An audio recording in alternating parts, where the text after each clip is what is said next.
What's shaking, y'all? So we got the Strike 2.5 going down right now. Glue Easy versus Ryder was the very first battle to actually go down live on stage. Ryder started rapping off before they could even do the coin flip, and first round to me it was pretty solid, but it wasn't like some crazy joint that I felt Glue had to be really worried about. If I was Glue Easy, I would have heard that first and been like, as battle rappers say, that's not enough. I thought it was one of those solid but beatable rounds. In my opinion, maybe it's just the audio inside the venue, but the crowd seems tight, low-key sleep, or just dead, or they just uninterested. It might just be that this venue is a spot that just contains weird energy.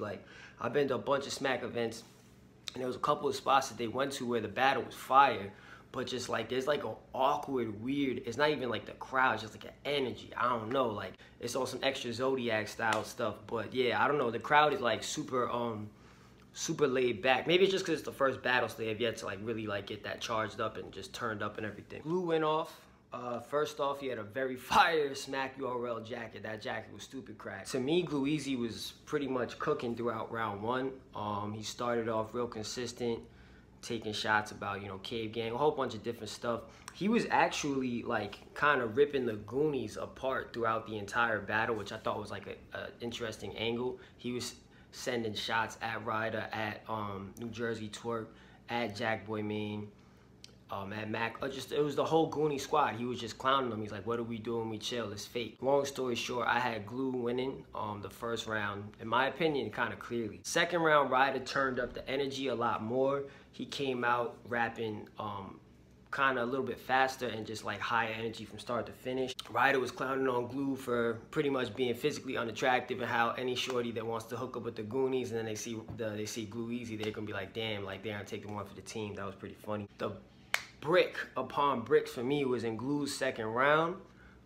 He started off rapping, doing pretty good, jokes, bars, whatever, and then out of nowhere, I don't know why exactly, but the pay-per-view cut off for me. And I was doing everything in my power to refresh, try to rewind, whatever, the live stream. Didn't work, so it didn't come back on until the mid-beginning of Ryder's third round. So I missed pretty much Glue Easy's entire second round. Kind of messes up my judgment for this one. He was starting good. I don't know if he finished good or what. But Ryder's third, he was going off. It was one of those, to a degree, kind of like a B-Dot third, where B-Dot was just flaming Smack's whole life and just flaming the URL and all that stuff. He was flaming Smack for how he's showing that he's passionate about battling, how he been putting in work, 30 and dudes, beating a lot of people, and yet he was painting this picture that he was forced to sit out for a full year, whereas you got veterans and other PG homies too, who were getting booked on all the different Smack cards, but yet for some odd reason, to his disapproval, he had to sit out for the year. So he was taking mad shots at Smack. He even at one point dead told, I mean, it wasn't for real told him to square up, but he did tell Smack at one point in the third round to square up. Obviously it was an angle, but it was pretty hard, his delivery with all that. It was a very good third round in my opinion. The only thing is if you want to judge it based on, was it directed at Glue Easy, or do you want to just judge it based off of the impact of his third? The impact of his third was strong. He stumbled at one point. He almost for a second choked, forgot his round, but it was literally 2 seconds. Didn't even give people in the crowd time to react. But honestly, the people in the crowd might have been so asleep that they wouldn't even react if he did choke for 5 minutes. Glue's third round was dope too. Jokes, bars, and mixture of stuff. It was more direct to Ryder. All in all, it was a pretty dope battle from what I saw. Like I said, I missed Glue's second round, so I definitely had Glue win in the first. The third was, to a degree, preference in terms of what do you want to judge based off of being direct or just the impact of it. At the end of the day, I'm leaning towards, I think I'm leaning towards Ryder in the third round, so comes up to the second, but apologies, y'all. I got nothing to say for the second because I didn't get to see Glue's second. All right, so next up we had Jerry West versus Mr. Wavy. Mr. Wavy kicked it off. We went first. His first round was pretty good, in my opinion. It was really solid. He had a great performance and strong bars to match. He had solid energy, and he ended the round very, very well, where he said a line about how Jerry West is a do-rag and they brought you in to hold Wave down. And he ended the round there. And he got real good reaction, and I felt like that was a very intelligent move, because a lot of people in battle rap, they'll like have some fire bar at the end of their round, but then they'll have some extra like 2 or 3 lines of filler, or for some reason they'll feel like they need to end it with like a boring slogan that we've all heard 1,000 times, and it takes away the energy a little bit. He kept the energy high in his favor on that. I really like the way he ended that round.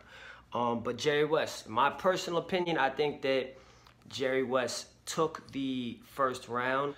His punches, man, were just back to back to back to back to back. It was a very consistent, high energy, and just effective, strong punching round, man. It was like he really wasn't even missing. Second round, this is also another indicator, just going off of crowd, you know, that's things to note, especially live in the building, even though I'm not clearly in the building, but the crowd was screaming out to Mr. Wavy before he started round 2, fight back, fight back. So you already know, in the crowd's eyes, he was losing a little bit. Jerry West said a bar about John the Don in his first round, and Mr. Wavy actually chose to rebuttal it. Salute to him for trying, but the rebuttal was like super light, so it didn't get any reaction. And me personally, I was also just there like the Waka Flocka meme, where you're just like, okay. Like, that's personally, this is another reason why I'm related back to Kill Shot, MGK versus Eminem. You can rebuttal things, and like all the Eminem stands out there, he rebutted everything, but yeah, alright, but how strong was the rebuttal? It wasn't really that crazy, so therefore, that's why, just to relate it back to that, I had MGK winning just off of those 2 rap disses. But back to this battle. The second round for me, kind of showed a flaw that Mr. Wavy has, and it's like, I've noticed this for years. Since he battled John, since he battled K-Shine, since he was just battling on We Go Hard, you know what I'm saying? Super PG battles and stuff. Like, I've noticed this for a long time, but I'd never really put my finger on like what's, to me, missing about his package. And to me, it's his delivery. Now, people might be like, yo, but he's such a good performer. True, performance is one category. Delivery is an entirely different thing. You can perform an entire scheme, little mini punches, little mini jabs leading up to the big haymaker shot. But if you don't deliver that proper punch, right, or the timing between the setup and the punch, and the timing between this part of the scheme, this part of the scheme, the little pauses you have to take sometimes, like his timing, it's his delivery and his timing. His timing is off, in my opinion, a lot. He takes these like unnecessarily long pauses. Sometimes he'll be like praising his own bar, that was fire, you know. Sometimes he'll be saying that was nasty, that was crazy, whatever. Or he's just like, like maybe he'll like throw an imaginary gun in someone's face, and he'll just stand in front of the dude for a little bit too long. And I'm like, all right, fam, like, go to the next bar. It's like Surf, when Surf and Rock was battling DNA and K-Shine, and Surf's like, keep going, like, don't let the crowd stop you. Sometimes he'll stop. Not sometimes, oftentimes he'll stop for something he says when the crowd's not even reacting. So to me, it's like, yo, bro, like, your timing, he has to sharpen that up, because he says some stuff that, like, if he delivered it properly, could be stupid crack, but then he delivers it the way he does with these long pauses that kind of takes away the energy from the bar and the setup. And then I'm just there like, you just missed it, bro. You just missed it. And that kind of was irking me, because I noticed it a lot in the second. Noticed it in the first, less in the first, more in the second. And the third round, OD, it was killing me. Wave did have some good bars, though. He said something about there's a difference between something going to a gun range and being in the range of a gun. That was super hard. Something about Jerry West's right-hand man gotta go. At the end of the day, it was like a pretty good round from West. I mean, not West, Wave. Jerry West, on the flip side, it was kind of weird to see, because I personally, like, when I found out this battle was going down, I thought that Jerry West was going to take it for sure, hands down. Potentially 3-0, like, call me, I don't call me whatever you want to call me, but I thought that Jerry West, just consistency of his punches and the effectiveness of his punches was going to be too much. But the second round was like a complete 180 from the first. I think, like I said in the start of this recap, the energy in the room and the crowd and the venue was just mad weird. Like, people was just sleeping dead. They react sometimes, but it's not like how you would imagine it is in like a live. I've been to so many Smack events, bro, and the crowd, when they go crazy, they go crazy. I've been to other ones where there's a weird energy. It's like unexplainably a weird energy, and the crowd's just sleeping silent. And it was one of those moments because Jerry West was getting no reaction. Maybe in my opinion, the consistent, like, not fast, but like, you know, you're cruising at a good speed, like it's in between a sprint and a jog pace that he normally has.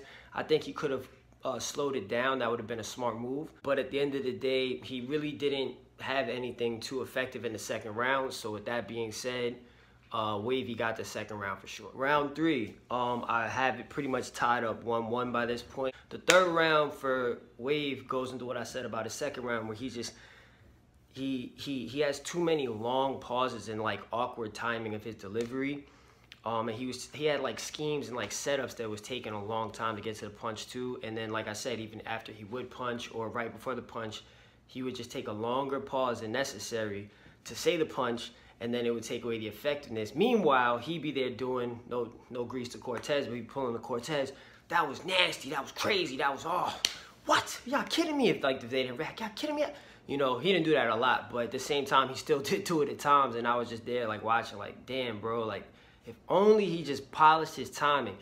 Wavy, if you see this, bro, I interviewed you. Notice no grease to Wave, but, like, I feel like the interview I did with him after he lost to John is part of like what made his loss look so bad that day, because like in the video I salute him, like he acknowledged like, yo, like, you know, I took the L or whatever the case is, but he just looked like real defeated in that video. And I've been watching you since way back, bro, so if you do end up seeing this recap right now, please listen to me when I tell you, polish your timing. The timing of your delivery still needs work. You got so much potential, so much, you know, talent to go with, and you're a great performer. He was dancing and stuff in the third round, not like super like JC dancing, but he was showing off that he's either a natural dancer or he's taking some classes at some point.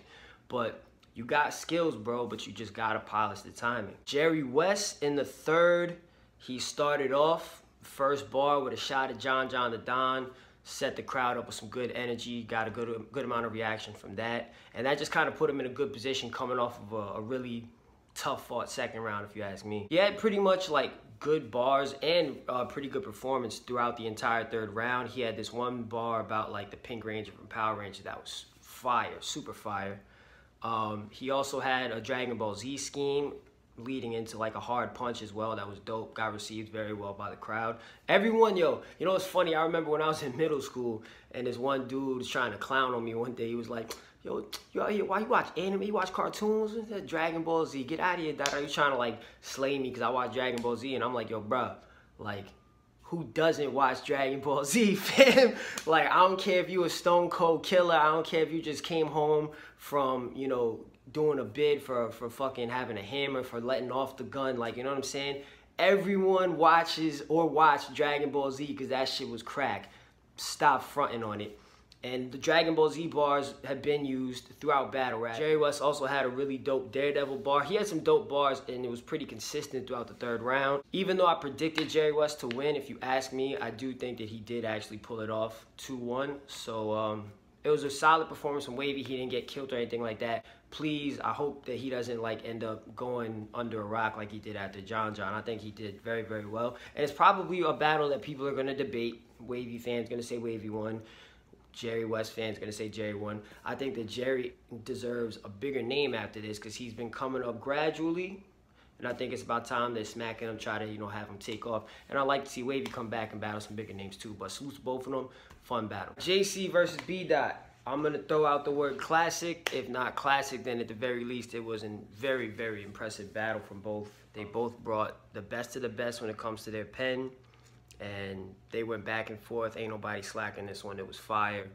As I said in my prediction video for this event, that actually got like disrespected by YouTube and got blocked for some BS copyright thing. So like all the views that I would have gotten the first day went to like a link that didn't work, and I got like probably like 50 views on that video when I re-uploaded it, but all good. But what I said in the prediction video is that Smack and them were putting together what I called a choke-proof battle event, where they get in a lineup of battle rappers that pretty much everyone could rely on to not choke. And so far, so good. 3 down, 0 chokes, it's looking good. Like I said, JC B-Dot crazy.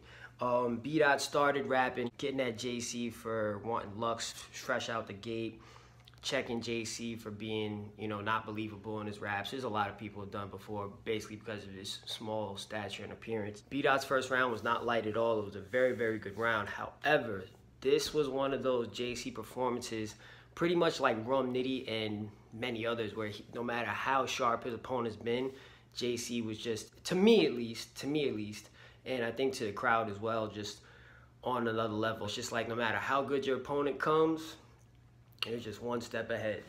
And JC's first round, every single round JC spit, literally first bar fresh out the gate, punch, reaction, effective, fresh out the gate. I don't even need to like give you spoilers and stuff like that. Just know that JC had crazy, crazy bars. Just his pen was super sharp today, super sharp. One thing that was very telling to me about this battle was that B-Dot was standing obviously with Danny Myers, because that's a West Coast connection. I believe he also had Loso, and he definitely had the Saga, because the Saga was standing off to the right portion of where the camera cut off.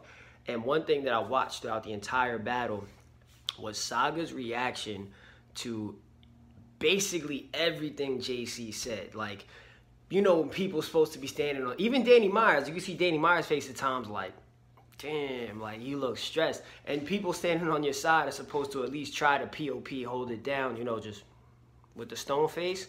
But like, bro, like, Saga was reacting crazy for the stuff JC was saying. The thing is that honestly, JC was saying stuff that's just like undeniably fire.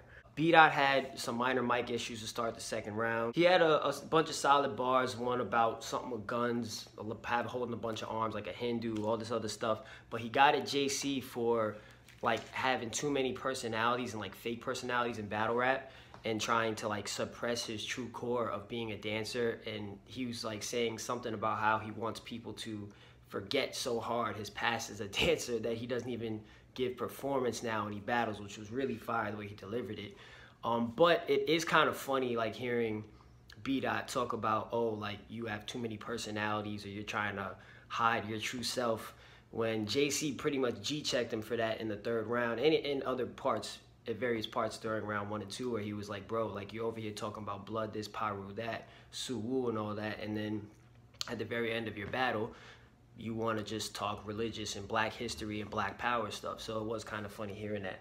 At the end of the day, it was a very good second round from B-Dot. The same thing with JC's second round, like the first, just straight out the gate, sharp as pen, sharp punch. What he says, something about financial is spiritual, you're not a prophet, crazy, fire. One thing with JC that you can notice, and you can actually tell it between like, clear between like there being awkward energy, the crowd being asleep, and then JC rapping. Like, sometimes there's, like I said, there's awkward energy in the venue. It causes people to not react to stuff, to just people to just like not want to like give any type of reaction. They just, I don't know, maybe they didn't smoke enough, maybe they didn't drink enough, they're just not charged up enough. But sometimes there's just some weird energy, people are just quiet. Other times the crowd's just dead sleep. But then when JC's rapping, there's a different type of silence that fills the room, and I just found it interesting. And I've always noticed this, but like, same thing like I said with Wavy, like I noticed there was always something off with his delivery and stuff.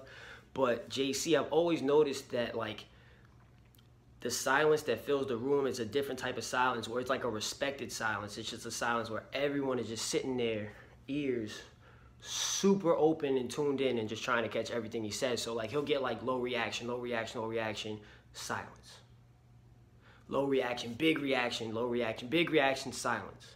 It's pretty cool to see that, and but it's a silence with volume. I guess if you can like kind of get that, it's a loud silence. It's a respect silence.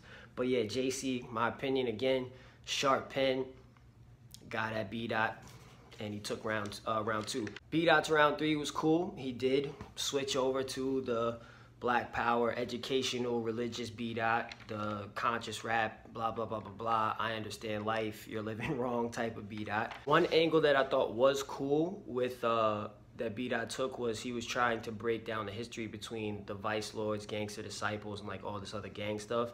And he was talking about how JC is down with, he's a Vice Lord. JC's one of those guys that like, he doesn't try to like flag and bang like super hard in the public, but at the same time, like you'll say something. I think it was the same thing with Geechee Gotti. Like you say a certain thing that like sets off like that little defensive trigger and he's quick to throw up the sign. B-Dot was saying something that JC's boy, I guess he was another Vice Lord or something, like was about, he tried to like speak up and say something, and JC was like, yo, chill, chill, chill. But that was a pretty good angle in my opinion. B-Dot's third was super effective, super effective. It was really, really dope. However, unfortunately for him, pretty much everything he said in his third played directly into the third that JC structured, where he was basically addressing B-Dot for being, you know, this blood gangbanger dude for 2 rounds, and then he tries to G-check everyone about how educated he is, how religious is this, and how we're all, stop telling us that we're living our lives wrong and you don't have the answers, blah, blah, blah, blah. Like, it was a really unfortunate circumstance for B-Dot to have JC's third round be structured that way, because it literally, at first I'm like, yo, is he about to like rebuttal? But I was just like, oh nah, like his whole third round just basically counters everything that B-Dot said. So while B-Dot's third was fire, when you combine JC's sharp ass pen already, structuring his round so that it's gonna answer everything that you just said in your third, you're gonna have to hold this L. B-Dot, salute my brother, fantastic showing here in New York, but I'm sorry, JC said it at the end of the third, and I'm not biased. I'm gonna do that. Like I said also in my prediction that I hope JC wins because I want to see him battle Lux. I don't want to see B-Dot win, because then people are gonna be like, oh nah, you don't deserve Lux, whatever, whatever. I said in the blog that like I'm biased, but at the end of the day, when it comes to watching battles, even though I want to see JC win, if he lost, I'm gonna be like, nah, he took that L quick fast. I'm not gonna like front. I'm not one of those type of people.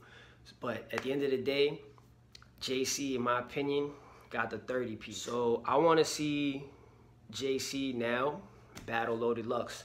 I've been vouching for this. Y'all can check my YouTube history, man. I've been vouching for this for the longest. I want to see Lux.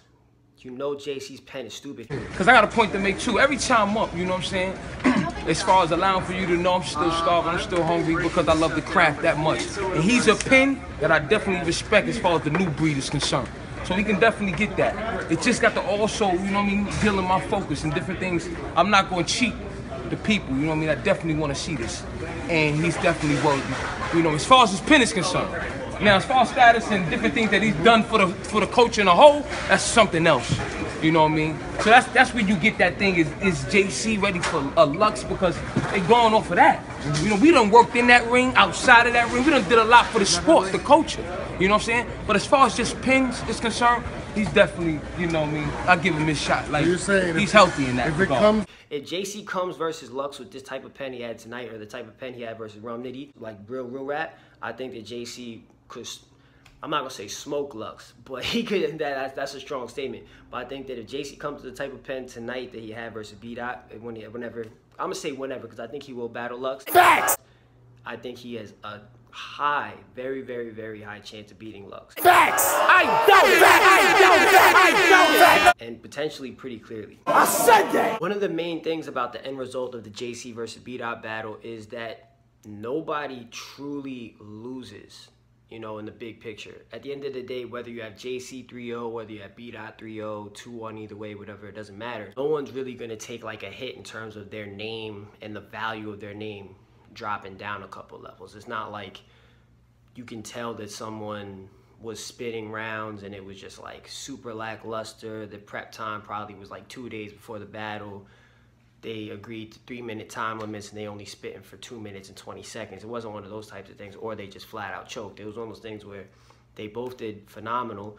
It's just that, in my opinion, one person was clearly better. There was a lot of stuff that B-Dot said that I don't think off of a first watch you're gonna catch. And off of the same thing with JC, like stuff he said off first watch, I probably missed as well.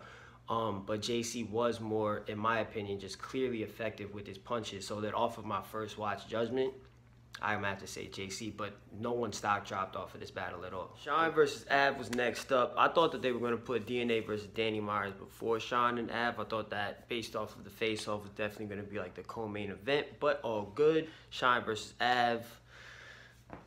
What can I say? Pretty much first watch, not just going off of the crowd reaction, going off of how engaged I felt by each battler's material. I have to give it to Shine 3-0. You could potentially maybe say, nah, 3-0. Av lost the coin toss. He started off first, and he came out as, what did J Black call him? Fresh, I think Tech 9 was calling him Fresh Cut Av with no hat. It was Fresh Cut Av, fresher than my cut. Av's first, man, it was just filled with a lot of consistently light jab shots, no like real like power punches, no hooks, uppercuts, to use a boxing reference. Oh, at the very end of his round, he like stumbled on like 3 or 4 words of his final bar, which kind of like was a bad way to end the round, especially when it was a light round. Shine was coming out, and I'm gonna be honest, he had a good deal of gas, you know, from his corner, from his people's DNA, T-Top, Rain, the NWX side over there. He had a good deal of gas, and you can kind of notice that the crowd really was, they wanted to root for Shine in this battle. Like, you can tell off of the very first round that Shine was the favorite. But Shine came out, hard body energy, as Shine normally does, and he was very effective out the gate. In my opinion, it was pretty clear 1-0 for Shine. The crowd was chanting as well 1-0. Av's second round, it was a rough showing in my opinion. Like, he was really trying to get a connection with the crowd, but they just wouldn't really give it to him. He had to fight to get reaction. It was just kind of like steady silence with like light little reaction points here and there. And even for me, like, I don't know, just like I said, the energy just of like the whole display of the battle, watching it in my crib, in my living room, on my TV, I'm just like, yo, like, I felt kind of disengaged, you know what I'm saying, while Av was rapping, no disrespect. I feel like people were sleeping on him, and I think that myself included was sleeping on him, but I wasn't necessarily sleeping in terms of like I didn't understand the bars, but I guess like my energy was just like sucked out by watching the weird energy in the actual battle venue. Av did punch a little bit better in the second round. He came out, landed some shots, but all in all, it was a better round. It was definitely a good improvement from the first, but in my opinion, it still is one of those rounds where you just look at it and you're like, nah, that wasn't enough. Shine came out second round, punching out the gate. One thing that was really like surprising to me, maybe I've just watched too many New Jersey Twork battles, or New Jersey Twork has just been pushed out that much recently, that like his performance style and his vocal projection and everything is fresh in my mind, his rapping flow and all that. But like, to me, I noticed in the second round and the third a lot that Shine was rapping like and sounding like and flowing with his rhymes exactly like New Jersey Twork. You know, maybe I'm bugging. If y'all got the pay-per-view, please comment and let me know if you heard the same thing. But I literally, like, when Shine was rapping in his second and third, maybe his first two, but I just didn't really tune in like that. But his second and third round, I swear on everything, I felt like Av was battling Twork. I didn't even feel like he was battling Shine. I don't know how that really came up because, you know, Twork ain't NWX or whatever, but yeah, Shine, you sounded just like Twork, my brother. Just like Twork. I don't know how that happened, but just like Twork. Shine, he did have some points where you can kind of feel like the energy just like dying out of his own round, but he still was better than Av. So Shine was up 2-0. Av's third, he started out spitting pretty much like dissing other people. He was dissing, who he dissed? He dissed Calico, Hitman, JC, Verb, Cortez, and Mook. And it's like, that's cool, you know what I'm saying? Like, I guess he probably, no one like structures their material thinking like, yo, I'm not gonna get any crowd reaction. They structure their rounds thinking that people gonna go crazy for what I was saying. So he probably thought he was gonna be up 2-0, or maybe it was 1-1, so then he can sacrifice a part of his third to send shots at other people to try to book future battles for him. A smart business move. But in this situation where that backfires, where you're not getting pretty much no love for 2 straight rounds, the general consensus in the venue, and probably, I want to say probably at on pay-per-view streams, like people's watching their crib or whatever, when you're already down 2-0, you can't really be like trying to take a portion of your round to send shots at other people. Like, nah, that's the round where you need to be direct and go for the neck. And Av just, that wasn't it in the third. Again, he struggled the entire battle to make a connection with the crowd. And he was saying, he was like, yo, you can't battle the gas. And like I said, K-Shon's third round, I said it before, it was, to me, it was just like his weakest round. And no joke, like, this is the round where I actually wrote a note saying, like, yo, he sounds to me exactly like New Jersey Twork. People could say that maybe Twork is actually the one who sounds like Shyne. He's the one that got his style from Shyne, and people want to say that because Shyne was out before Twork. But, like, just having a fresh Twork, like, performance in my head, Shyne sounded OD like New Jersey Twork in the third round. It was bugging me out. At the end of the day, K-Shon, respect Av with the 30-piece. And sad to say that because this was the craziest face-off. I don't know if everyone else watched the face-offs, but this face-off had me hype. I'm like, yo, I want to see K-Shon Av even more now.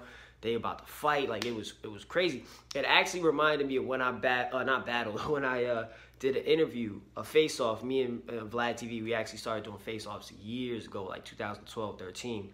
And I did a face-off between Don Lady and QB for Queen of the Ring, one of their upcoming events, well, past upcoming events. And it was in that room. I was sitting there with, who was it? With Star Buckwild, Vlad, the cameraman, I think it was Ellis at the time. That was the cameraman's name. Myself, obviously, and QB, Don Lady. And I think QB or Don Lady had like one or two people with them.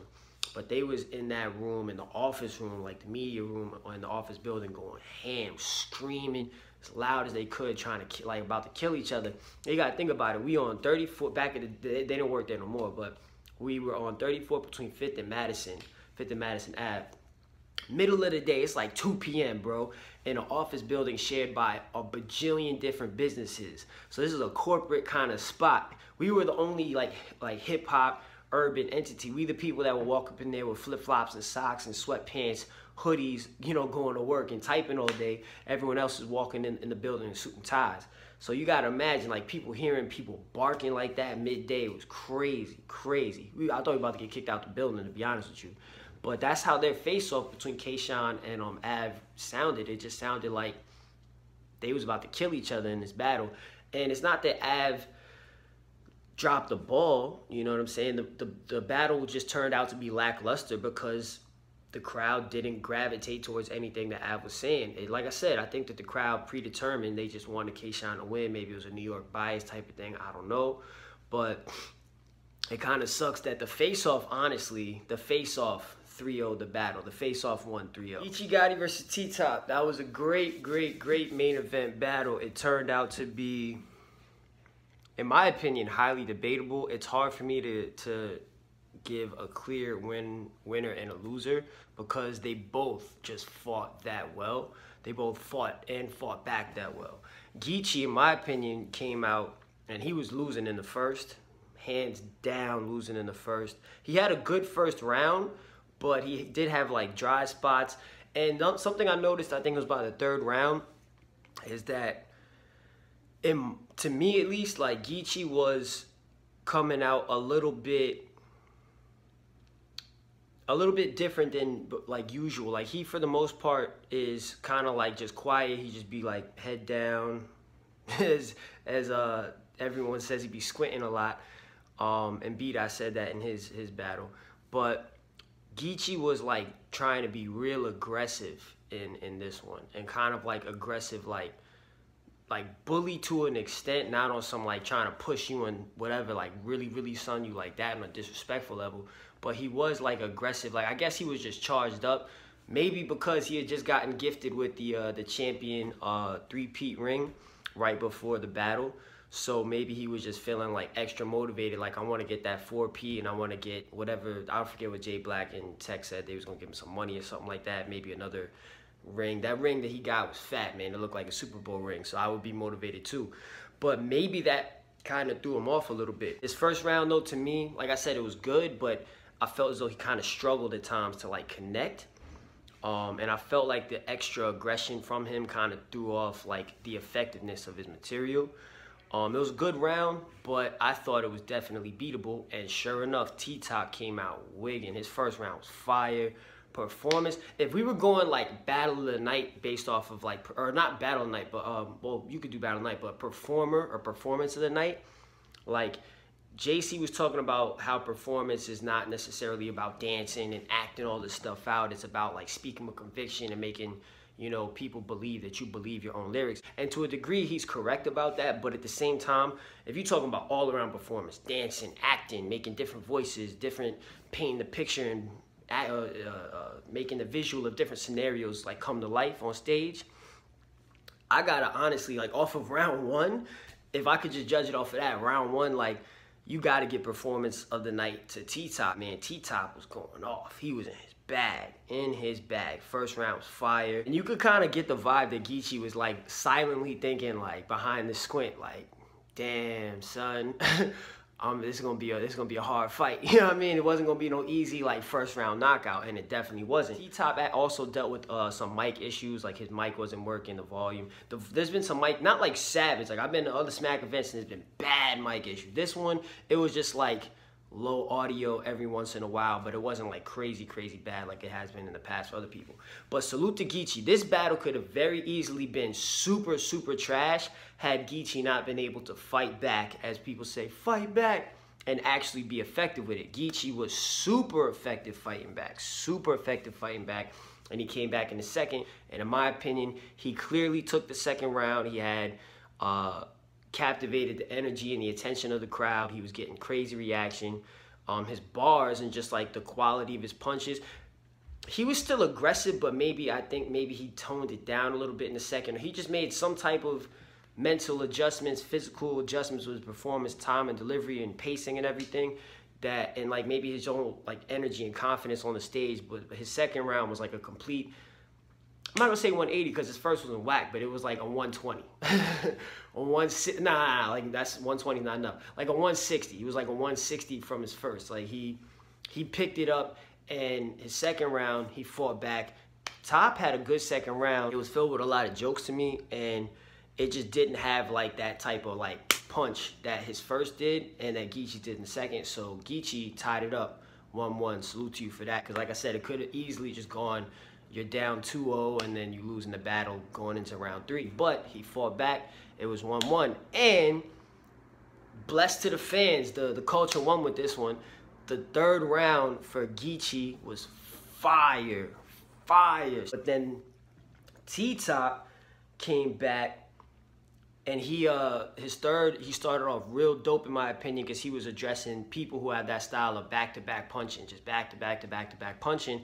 And now he never wanted to do that, because a lot of times, let's say you're punching, you got like 4 bars. Each bar is just a punch.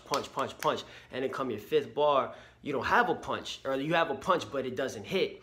So then after that, once you miss that one punch, and it's kind of true, like with back-to-back punches, if they miss a shot, after that, they kind of have to fight to regain, you know what I'm saying, the momentum they had from all the other back-to-back punches. So he was saying, like, once you miss a shot, once you miss a punch, your whole round seems whack. And that was kind of true, like, to a certain degree.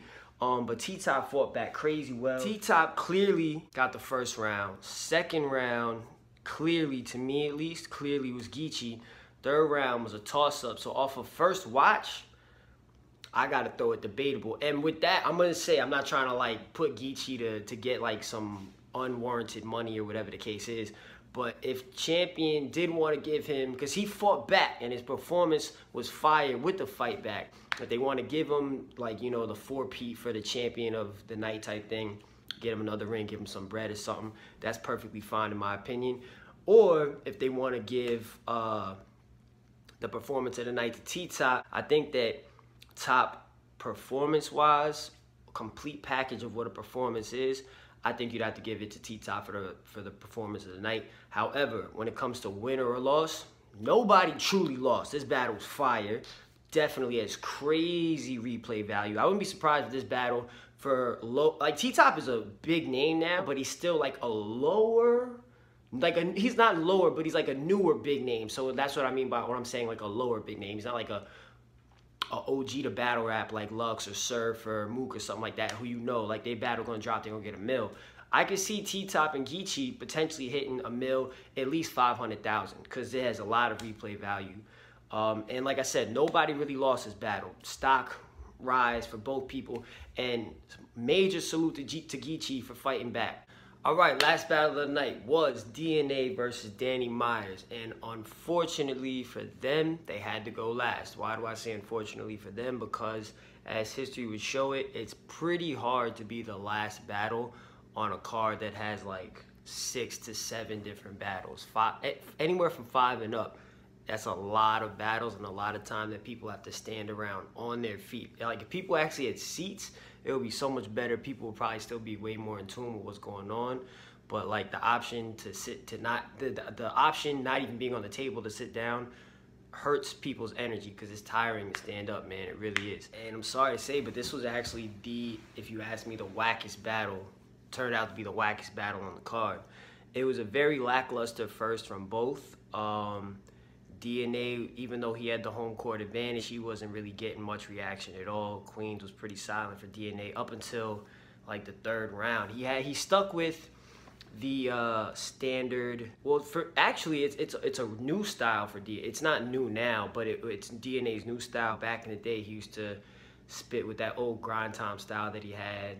Set up, punch, set up, punch, you know, like it was like super predictable. And even now, like you can kind of predict some stuff he's about to say, where he raps with that like one word, like Drake on the Forever track with Eminem, Weezy, and Kanye, that like one word punchline style.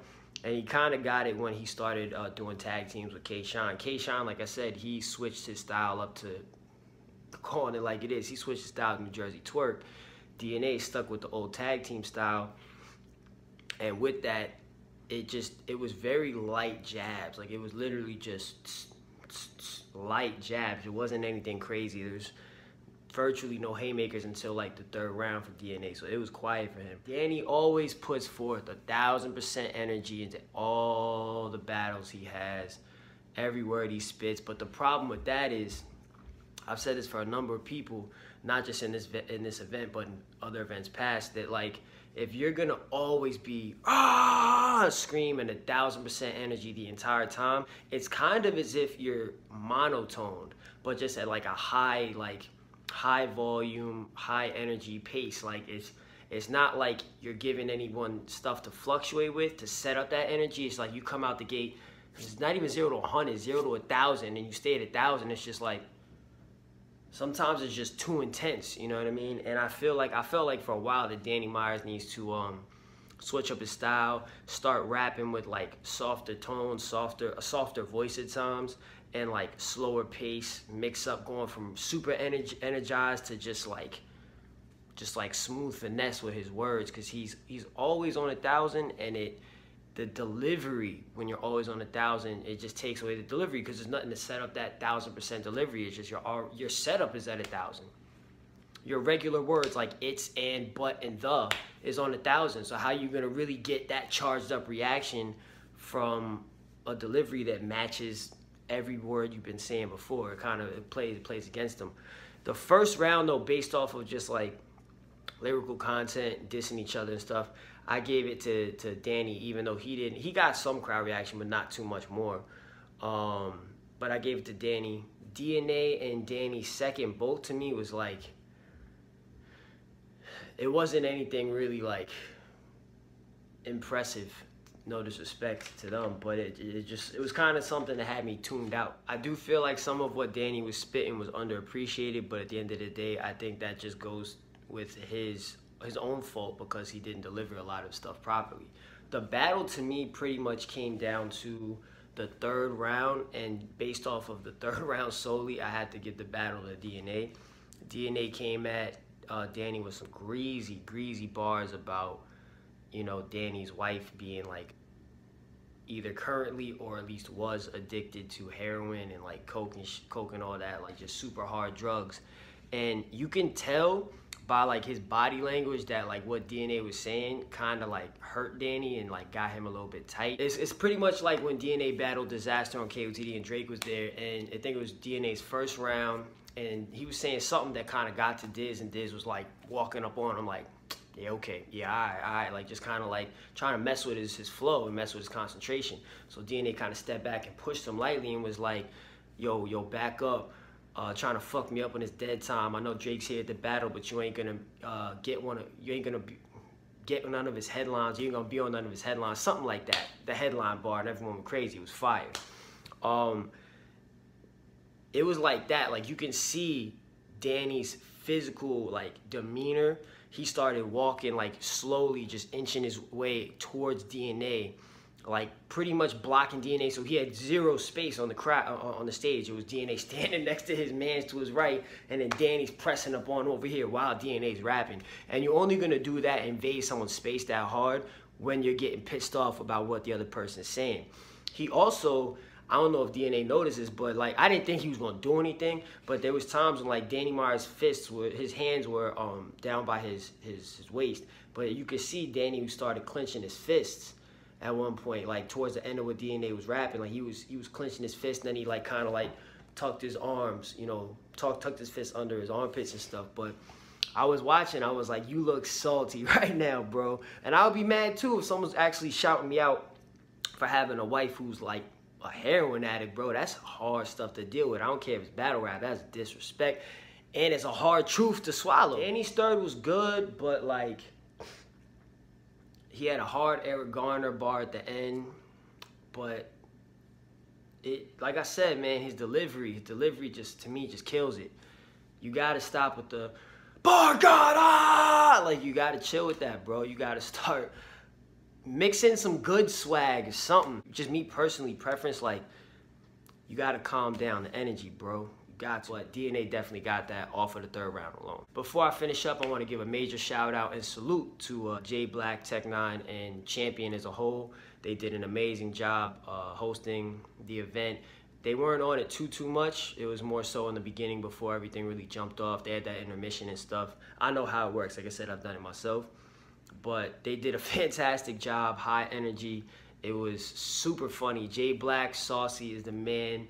He is hilarious, and Tech-9 is mad funny too, so they did a great job. All in all, it was a dope event, and it was dope that Smack and them got a choke-free event leading up to SM8. I hope that SM8, man, I hope that nobody's choking out there as well. That would really suck. And it wouldn't even be on Smack, it would just be on the battle. It's like, bro, y'all going out to London, first time smacking, you know, in the UK and stuff, like, don't do it. Don't forget your rhymes. Come correct.